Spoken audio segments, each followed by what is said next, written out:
नमस्कार सभी को। Good evening to all. आज के संभाषा के सत्र में आज हम लोग चर्चा करने वाले हैं लेखन बस्ती को लेकर। आज का हमारा टॉपिक है लेखन बस्ती। लेखन बस्ती किस प्रकार से स्त्री रोगों में उपयुक्त है, कैसे हम लोग इस विषय को या बस्ती के अलग अलग प्रकारों को मैं यहाँ पर अलग अलग सत्र में डिस्कस कर रही हूँ।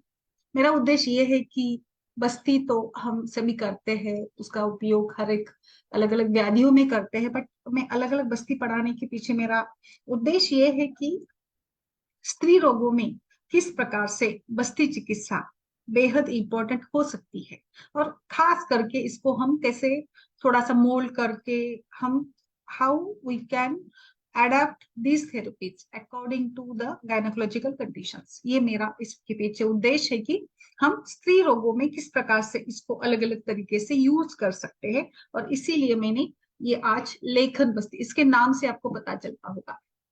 जैसे उस दिन मैंने मधु तैलिक पढ़ाई थी, यानी मधु और तेल का प्रयोग करना। अभी यहाँ पे लेखन करना है, तो देखिए जहां पर लेखन की आवश्यकता है, लेखन की आवश्यकता कहाँ पर होती है बताइए वैद्य लोग। तो हम सभी जानते कि कफवात, मांस, मेद, इसे सभी दोष दुष्ट समूर्छना हो, वहां पर हम लोग लेखन करेंगे। अभी गायनिक के कौन से व्याधि में इस सभी दोष दुष्टों का संग्रह होता है जहां हमें लेखन बस्ती की जरूरत पड़ेगी? बिल्कुल हाइपरलिपिडीमिया, जो कि एक बहुत ही आम कंडीशन होती है मेनोपॉज में, या ऐसे भी महिलाओं में अगर वेट बढ़ जाता है तो वहां पर वजन कम करना थोड़ा कभी कभी मुश्किल बढ़ जाता है। लाइक हर कोई महिला एक्सरसाइज नहीं कर सकती, एक शेड्यूल होता है, टाइम नहीं मिल पाता है, और कभी कभी जैसे एक्सरसाइज का इतना रिजल्ट भी नहीं मिलता है तो उनको फिर डिमोटिवेट हो जाती है।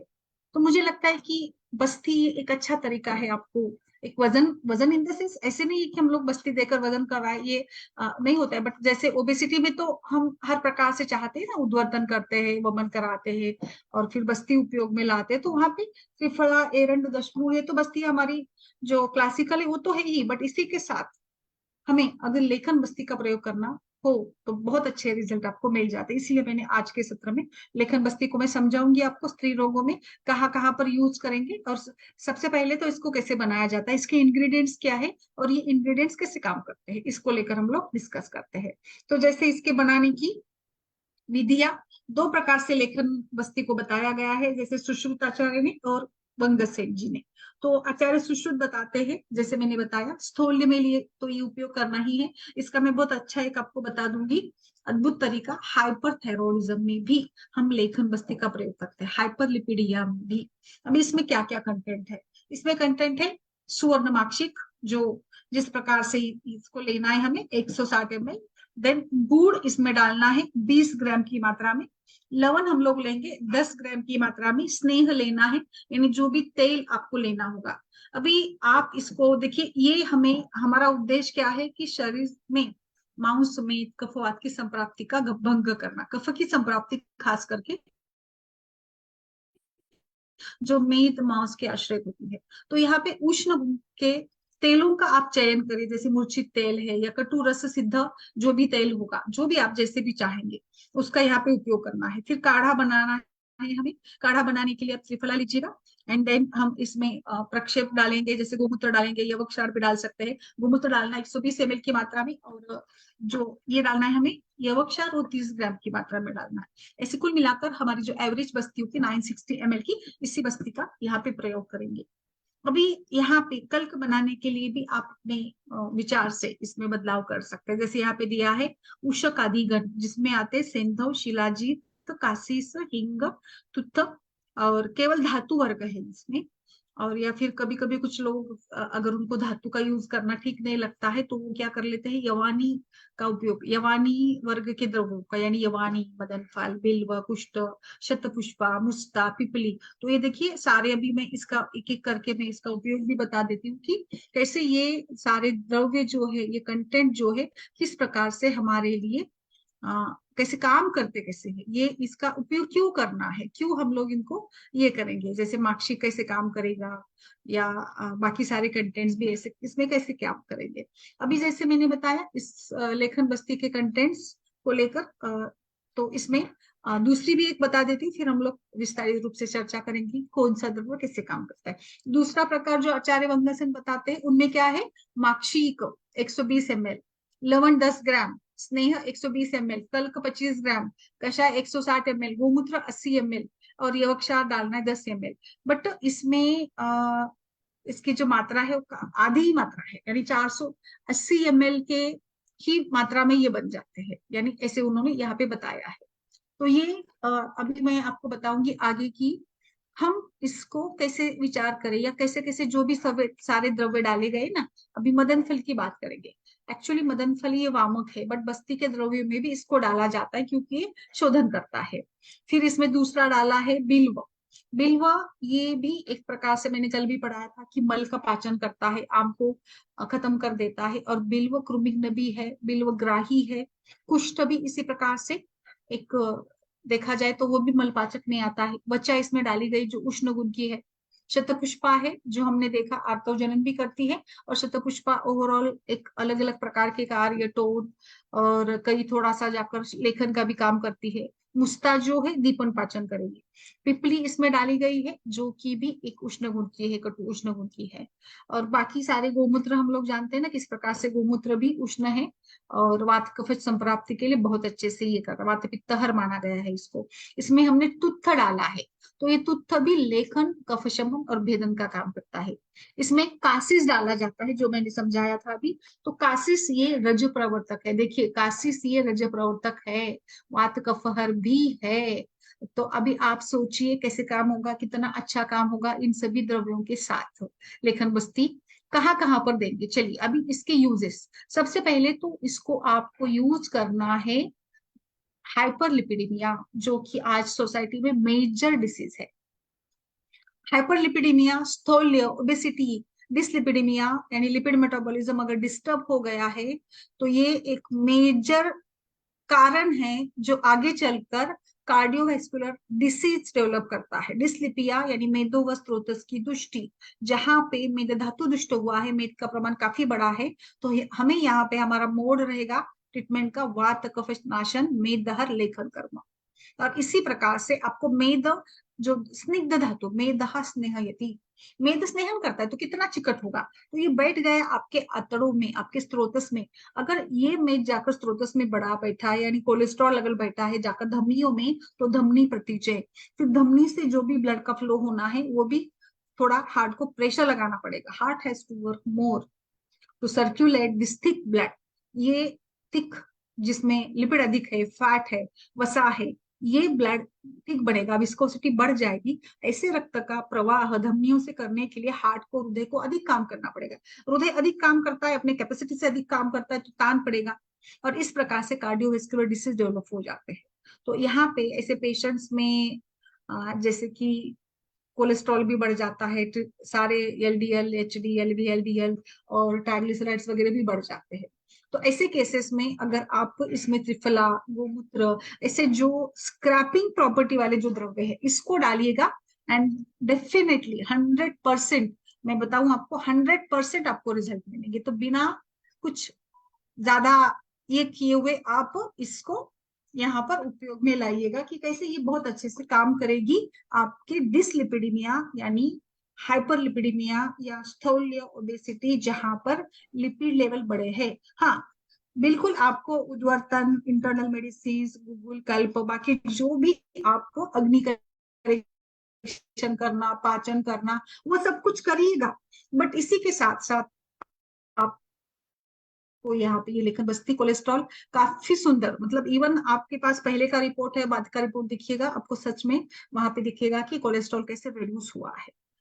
ये मैं जनरल बता रही हूँ। अभी ये मैंने क्यों लिया, क्योंकि मेनोपॉज में हाइपरलिपिडीमिया होता है, बहुत ज्यादा नहीं, बट वैसे देखा जाए तो स्त्रियों में कार्डियोवास्कुलर सिम्टम्स थोड़े से कम मिलते पुरुषों की तुलना में। बट फिर भी एज रिलेटेड मेनोपॉज की टाइम पे थोड़ा सा तो बदलाव होना ही होता है शरीर के सारे मेटाबॉलिज्म पर। और वैसे ही इस्ट्रोजन लो होने के साथ कार्डियोवास्कुलर सिस्टम पर भी उसका परिणाम दिखेगा। नेक्स्ट, ऐसी ही जो व्याधि है कोरोनरी आर्टरी डिसीज, CAD, जो मैंने अभी बताया ना, अथेरोस्क्लेरोसिस, जो इस प्रकार से प्लेक्स होते हैं ल्यूमन में आर्टरीज के, और आर्टरी एक प्रकार से नैरो बन जाती है, जो कि ब्लड सप्लाई ठीक से नहीं हो पाता है, ऑक्सीजन डिलीवरी नहीं होती है।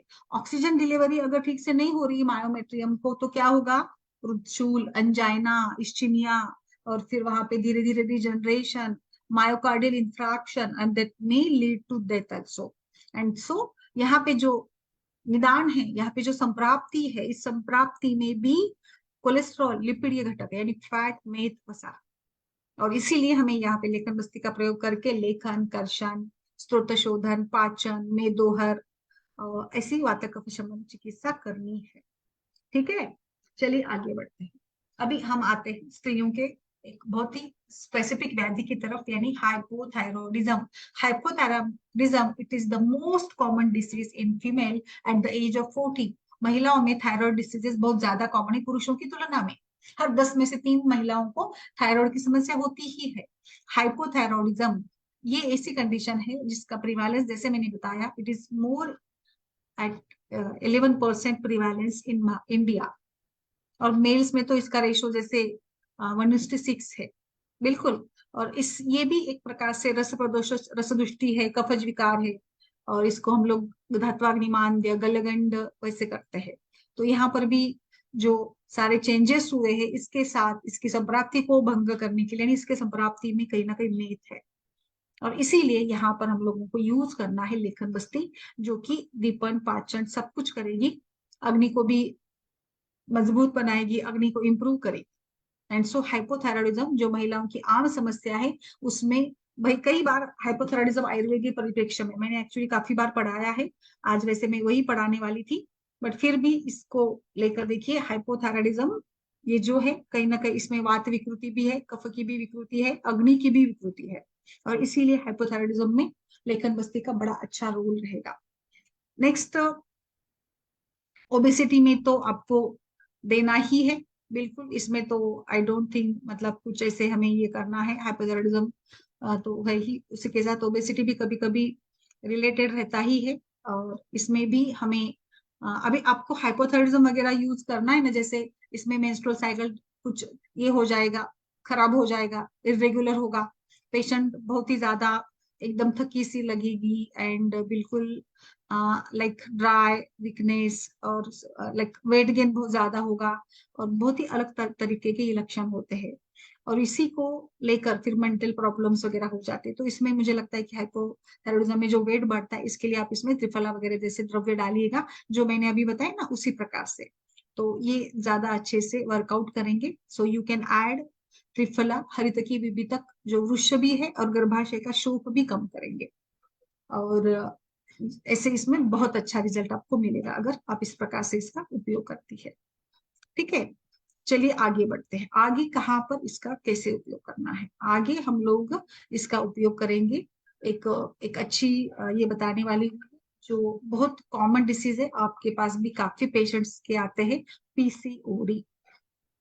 पीसीओडी आर्तव दृष्टि जो कफ प्रधान ही व्याधि मानी गई है, और इसके ऊपर हमने काफी सारे केसेस की भी हमारे पास रिजल्ट्स है, स्टडीज है, जो बताती है कि किस प्रकार से पीसीओडी ये एक कफज व्याधि है, और जो महिलाओं को काफी प्रभावित करता है, और इसमें कैसे ये जो हमारी बस्ती है किस प्रकार से काम करती है ना। तो पीसीओडी के केसेस में, जैसे कफवातज संप्राप्ति पीसीओडी, यानी बड़ा ही यहाँ पर हमें सारे प्रिपरेशन अच्छे से कर दीपन पाचन कराकर ही हमें इसमें विचार करना होगा कि कैसे होगा और किस प्रकार से काम किया जा सकता है।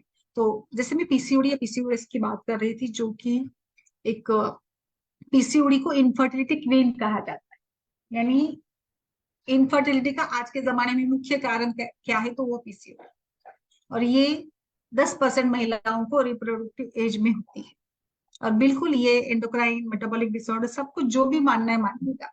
इसमें जो एक सारे सूजन आना, पेल्विक इन्फ्लामेशन, कहीं ना कहीं फाइब्रॉइड्स बन जाते हैं, गांठ बन जाती है, कफों की वृद्धि होती है, वात का भी यहाँ पे ये होता है, अग्निदीपन, आम बनना, बहुत बहुत ऐसे संप्राप्ति में सारे घटक होते हैं। तो इसके लिए हमें वात का शमन करना, स्रोतस का शोधन करना, आम का पाचन करना, अपान को करेक्ट करना, और सबसे इंपॉर्टेंटली आपका यहाँ पे उद्देश्य क्या रहेगा, रज प्रवर्तन। तो मैंने अभी बताया ना कासिस है, इसमें हम शतपुष्पा डाल सकते हैं जो रज प्रवर्तन करते हैं। पीसीओडी दो प्रकार का होता है, एक लीन और ओबेस। खास करके ओबेस पीसीओडी में इसका अच्छा रोल रहेगा, क्योंकि ओबेस में अवरोध के कारण पीरियड्स इरेगुलर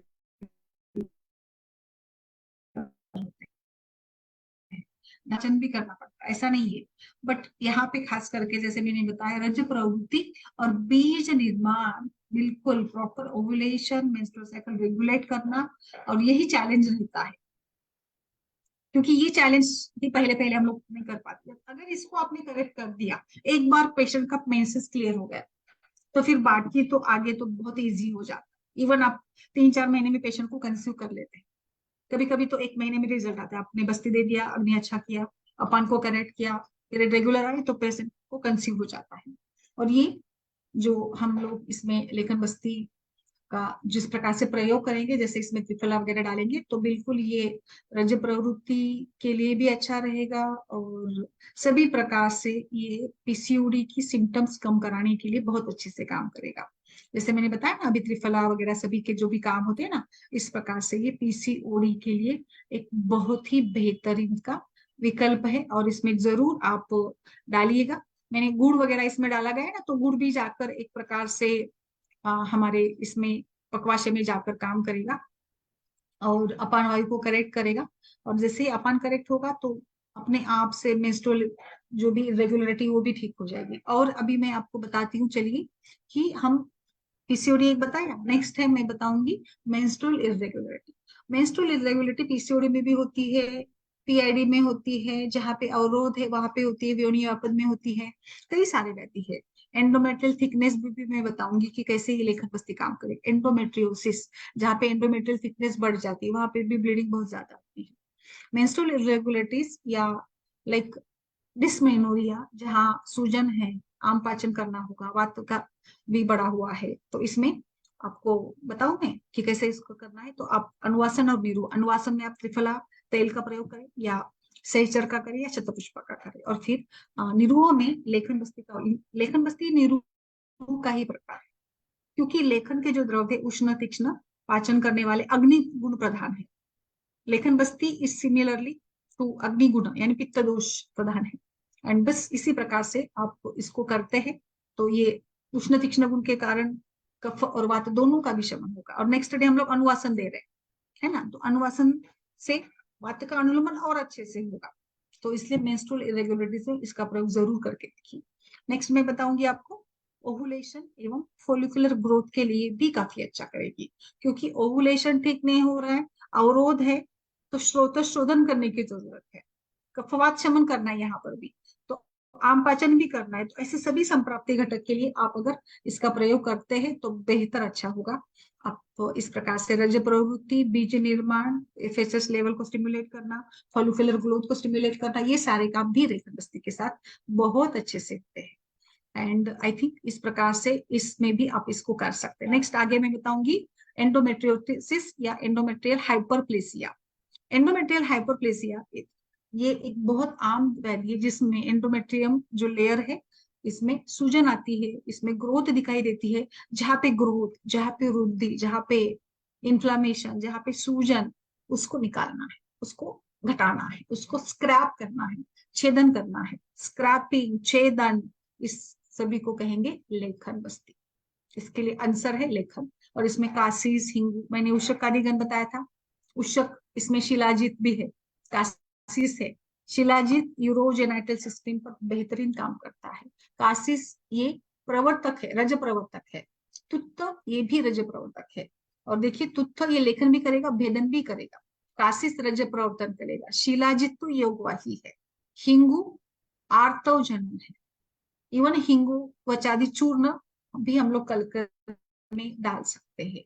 तो इस प्रकार से हिंगू इसमें डालने से एक अच्छा आपको ये मिलेगा। हम्म।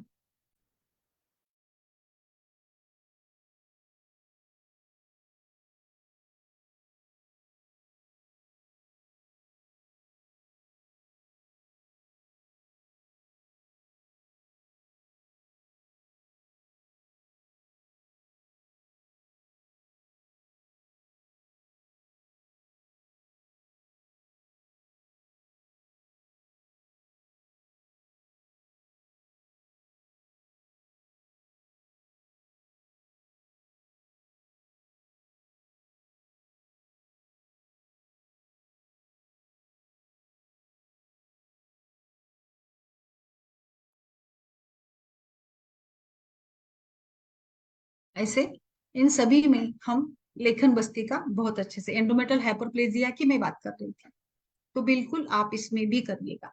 नेक्स्ट योनि व्यापत में जो कफज योनि व्यापत है, वहां पर भी कहीं ना कहीं जो कफज संप्राप्ति है उनके लिए भी आप कर सकते हैं। इवन अनओवुलेशन में भी लेखन बस्ती, बट अनओवुलेशन में खास करके जहां पर एक कफ की संप्राप्ति हो तो वहां पे ज्यादा आपको रिजल्ट इसका मिल जाएगा।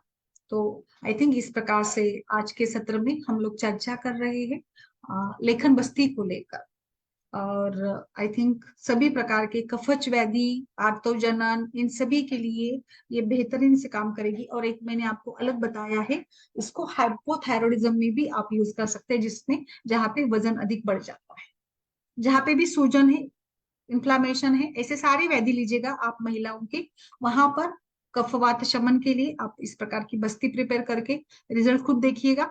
बेस्ट रिजल्ट्स मिलते हैं, मैंने खुद से इसका बहुत उपयोग करवाया है एंड ये बहुत अच्छे से वर्क करती है। तो बस्ती, वही बस्ती में हम कैसे कैसे अलग अलग उपयोग कर सकते हैं। एक इसमें मैं और एक बताऊंगी केसेस कुछ ऐसे कि जैसे इनफर्टिलिटी वगैरह के अगर केसेस आते हैं जहाँ पे अननोन वगैरह भी रीजन होता है, और पेशेंट को लग रहा है आपको कि कुछ रूल आउट नहीं हो रहा है, थोड़ा वजन बढ़ा है और ओवुलेशन ठीक नहीं होता, कभी पीरियड ठीक नहीं आते हैं, ऐसे सभी केसेस में प्रजास्थापन करने के लिए आप इसका बेस्ट तरीके से उपयोग कर सकते हैं, बहुत अच्छे से ये काम करेगी लेखन बस्ती। यस मैम, नमस्ते सभी को। एंड और सिंपल है, इसको आपको ज्यादा ये करने की जरूरत नहीं है। और बस्ती के जो बाकी कल्क और तेल के घटक होते हैं ना, वो आप खुद से बदल सकते हैं। ये तो आपके ऊपर ही डिपेंड करेगा कि आपको क्या यूज करना है।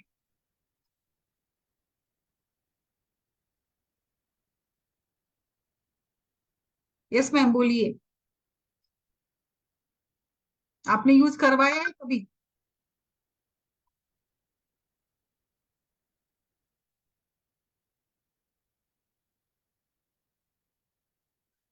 जहाँ पे रसदुष्टि है वहां पर भी कर सकते हैं, जहाँ पे अवरोध है वहां पर भी करिएगा।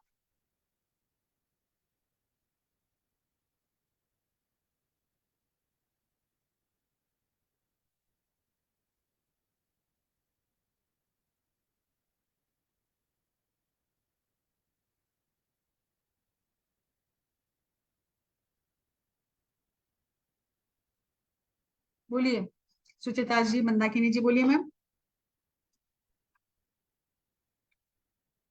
आपका कुछ अनुभव?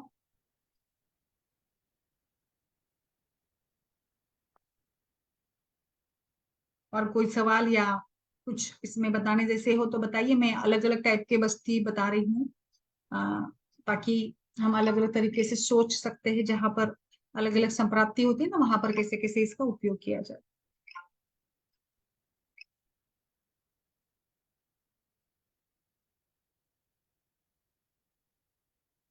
आवाज आ रही है मंदाकिनी जी?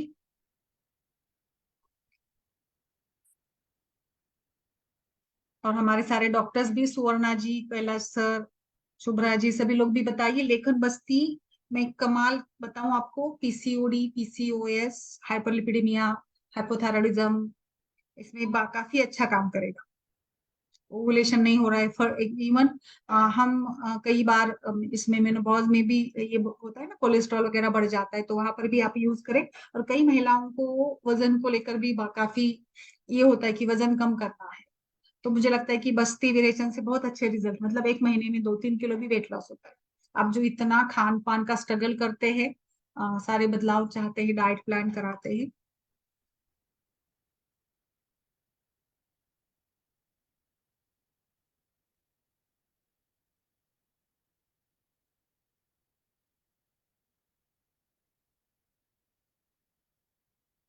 आवाज आ रही है तो बोलिए सभी लोग, कैसे विचार करें? सुचेता जी मैम बोलिए।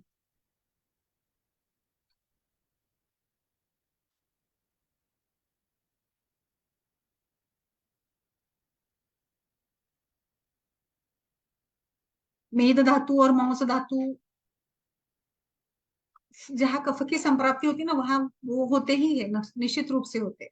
तो हमारा वहां पे वही रहेगा कि कटु तिक्त गुण, लेखन, आम का पाचन, ऐसे विचार हमें करना ही पड़ता है।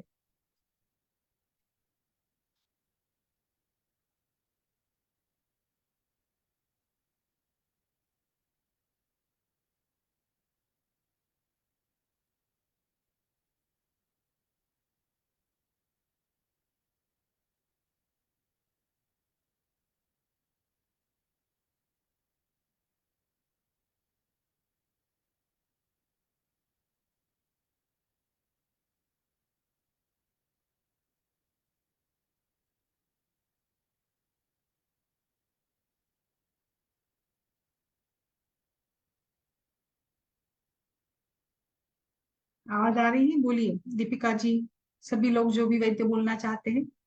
Yes yes. अच्छा, पेशेंट है। अच्छा, ठीक है, कोई बात नहीं।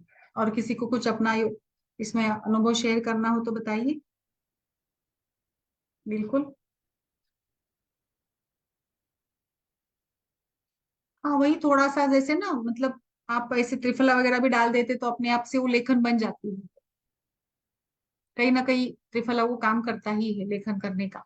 बट मैं स्पेसिफिकली आपको बता रही थी कि कैसे हम लोग ना गायनिक में पीसीओडी पीसीओएस में या डिस्लिपिडिया में कैसे उपयोग करेंगे।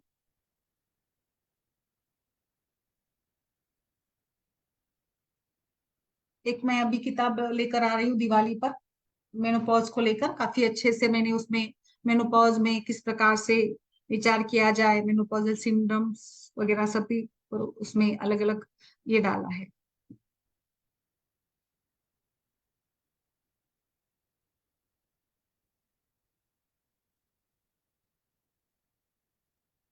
मैम आपने गायनी की कोई मतलब ऐसे कुछ बुक बनाई है क्या, जैसे कि हम लोगों को स्टार्टिंग में कुछ चाहिए शुरुआत करने के लिए तो एक होता है ना कुछ ऐसे क्लिनिकल टाइप का। क्लिनिकल टाइप का मैंने इसका ये किया, थेरापेटिक जो स्थानिक चिकित्सा को लेकर है, वो एक किताब है गायनिकोलॉजी को। और ये एक आएगी मेनोपॉज की। वैसे जो आप बता बोल रही ना कि मतलब चिकित्सा सिद्धांत से स्टार्ट करके, वैसी वाली नहीं है। बट आपको स्थानिक चिकित्सा में सारा कुछ आइडिया आ जाएगा, मतलब काफी जैसे अच्छे से मैम उसमें। हम लोग की ओपीडी है तो छोटे छोटा ऐसा कुछ हमें चाहिए कि छोटा छोटा हो फिर धीरे धीरे ही मतलब आगे बढ़ेगा इतना, तो हमें उस अच्छा तरह का हमें कोई ट्रीटमेंट प्रोटोकॉल तो मैम पता नहीं। इसी से अच्छा। बोलिए मैम, क्योंकि अभी स्टार्टिंग है हमारी, तो अभी हम बात करते कब में उलझ के रह जाते हैं फिर ना हाँ हाँ। दवाइयाँ भी अभी बहुत ना मैं दिमाग। दिवाली के बाद ना मैं एक और प्रकृति और इसका भी सेशन स्टार्ट करने वाली हूँ। तो आप जरूर पढ़िएगा, आपको बहुत अच्छे से आयुर्वेद में किस प्रकार से ये करना चाहिए वो आपका अच्छा समझ में आएगा। आपको बेसिक कंसेप्ट आपके क्लियर हो जाएंगे। और मैम एक चीज और है, जैसे ना जब हम किसी मरीज को ट्रीटमेंट करते हैं ना तो बहुत सारी दवाइयाँ दिमाग में आ जाती हैं, लेकिन जब वहां बिल्कुल। पे सिलेक्शन करना होता है ना तब वहां पे हम कहीं मार्क्स खा जाते हैं। तो वो चीज जैसे एक गाइडलाइन मिल जाए ना हमें, किसी जैसे कि एक उनकी एक क्लिनिकल आयुर्वेद की है वैद्य घनश्याम हम्म दास जी की, तो हमें हम्म। उनसे ना बड़ा बड़ा अच्छा क्लिनिकल नॉलेज मिल जाए, उसके बाद फिर हम कौन सी एक पढ़ी आपने, कौन सी पढ़ी? घनश्याम दास वैद्य की है। अच्छा हाँ, वो वाली, हाँ हाँ, ठीक है हाँ ठीक है। हाँ बहुत अच्छी है मैम, उसमें मतलब समझ लीजिए कि मैंने उस किताब को ही उठा करके अपनी आयुर्वेदिक प्रैक्टिस चालू करी है। नहीं नहीं, सच है और सच। हाँ तो हमें मतलब मैम गायनी में ऐसा कभी कहीं कुछ है ही नहीं हमारे, तो मैम अगर कुछ हो सके एक पतली सी ही कुछ ले तो ऐसे जैसे लड़कियों को जो मेंस्ट्रुएशन के टाइम जो पेन होता है वो कुछ छोटी छोटी चीजें ऐसे बना करके मैम अगर आप कुछ कर सकते हो मैम तो बड़ी मेहरबानी होगी आपकी। यस यस, हम बिल्कुल। अरे ऐसी नहीं, स्टार्ट मेहरबानी नहीं, करना मेरे लिए चाहते हैं। तो खुशी है। बट टाइम भी इतना, मतलब फिर भी मैं करती रहती हूँ, ऐसा नहीं, टाइम को लेकर ही होता है, बाकी तो काम तो बहुत करना है अभी। क्योंकि हम लोग बट स्टार्टिंग प्रैक्टिशनर है ना, तो स्पेशली गायनी के लिए कुछ ऐसा है ही नहीं है, कहीं भी किताब उठा के देख लो तो फिर हाँ, नहीं सच मिलता ही बात है। नहीं। वो तो मुझे काफी लोग पूछते हैं कि गायनी की किताब बनाओ करके, कि है क्या कोई ऐसे बेसिक पढ़ने की। बट ठीक है, मैं ट्राई करूंगी अगले कुछ महीनों में जरूर कुछ अच्छे से। मतलब एक बार मत करिए, कुछ वॉल्यूम बना करके जैसे एक पतली सी बना दी 100 पेज की ना, ऐसे हाँ वॉल्यूम बना हाँ, करके कर बस वही दीजिए। वही ऐसे ही करने वाली हूँ मैं, मतलब छोटी छोटी किताब हाँ बनाऊंगी, ज्यादा बड़ी वाली नहीं। अभी ये हेडेक भी नहीं मेनोपॉज की रहेगा भी कि हाँ वैसी है। बहुत सारा लिखना है या बहुत सारा करना है। ओबेसिटी वाली एक है, देखिए ओबेसिटी में भी काफी अच्छा है। वो भी आप पढ़ सकती है, ओबेसिटी वाली भी है। फिर ये गायनिक वाली है, और ये अभी मैंने और भी फूड फॉर दोषा वाली भी है, अच्छा है, उसमें भी बेसिक सारा आपको मिल जाएगा। मैम मैं आप बीच बीच। उसका ना नाम अपनी बुक्स का ना एक बार एक ग्रुप में ही डाल देना। यस यस, और मैं डाल, ठीक है, दूसरा मैं डाल दूंगी। दूसरा हम आपकी ऐसे हेल्प कर सकते हैं कि आप ना जो भी आपने जैसे बुक, जैसे डॉक्टर साहब बोल रहे हैं, आप ना ऑडियो मैसेज के रूप में भेज दो। तो मेरे पास अच्छा इतना टाइम होता है कि मैं आपको उसकी ना हार्ड कॉपी आपको आपके मेल पे या कैसे भी भेज दूं ताकि फिर हाँ वो हाँ। आपकी बुक निकल जाए। अच्छा जैसे ठीक आप है बोलना में आसान होता है ना, जो जो आप उसमें ठीक है पॉइंट्स डालना चाहते हैं वो बोल के डाल दो, उतना निकाल लूंगी मैं घंटा डेढ़ घंटा। ठीक है ठीक है ma'am, very good, thank you उसके थैंक आपको यू। नोट्स मिल जाएंगे पीडीएफ में यस या कैसे भी। यस यस, बिल्कुल, वेरी नाइस। अच्छा लगेगा, फिर मुझे मुझे हेल्प हो जाएगी। मैं हेलो। जरूर करूंगी। नेक्स्ट अभी इतना एक महीना दिवाली का और ये हो जाने दीजिए। और फिर अलग अलग, अभी ये भी पढ़िए, आप जरूर पढ़िएगा, आपको बहुत हाँ जी अच्छा मैम, नॉलेज क्यों? मिल। हाँ, क्योंकि अभी तो टाइम है, अभी ओपीडी थोड़ी ऐसे नहीं है कि भी हाँ जी बहुत ज्यादा बिजी हो गए, पर फिर भी समय का पता नहीं चलता। अभी तो मैं गारंटी दे सकती हूँ कि भाई मेरे से जो आपको एक लिखने में मेरी कोई हेल्प चाहिए तो वो पूरी मिल जाएगी। फिर मैम अगले साल का नहीं पता, काम बढ़ जाए तो जरूर फिर जरूर जरूर। है ना। और क्या। ठीक है ठीक है जी। तो चलिए, जैसे कोई अगर सवाल नहीं है तो लेखन बस्ती को आप एक बार फिर से सुनिए इस पूरे ऑडियो को, और आपको सच में मतलब आगे फायदा होगा, पीसीओडी और बाकी केसेस के लिए भी फायदा होगा, ऐसा नहीं है। अभी आप स्टार्ट करेंगे आगे प्रैक्टिस तो आपको जरूर ऐसे पंचकर्मा का प्रयोग करना पड़ेगा। ठीक है मैम, मैम बुक्स के नाम जरूर डाल देना मेरे या को। बिल्कुल बिल्कुल बिल्कुल, यस। चलिए फिर, ओके। कल मिलते हैं। एक, हाँ, कल हमारा आयुर्वेद डे का लेक्चर रहेगा 6 बजे से। कल दो मतलब स्पीकर्स अलग अलग, एक यूट्राइन एनोमली पर बोलेंगे और दूसरा एक विषय रहेगा। तो अभी आगे 3-4 दिन कंटिन्यूली डेली अलग अलग स्पीकर्स के सेशन रहेंगे, तो मिस मत करिएगा, क्योंकि डायरेक्ट इंटर आपको एक्शन का मौका मिलेगा। ठीक है, ओके। चलिए मैम, नमस्ते।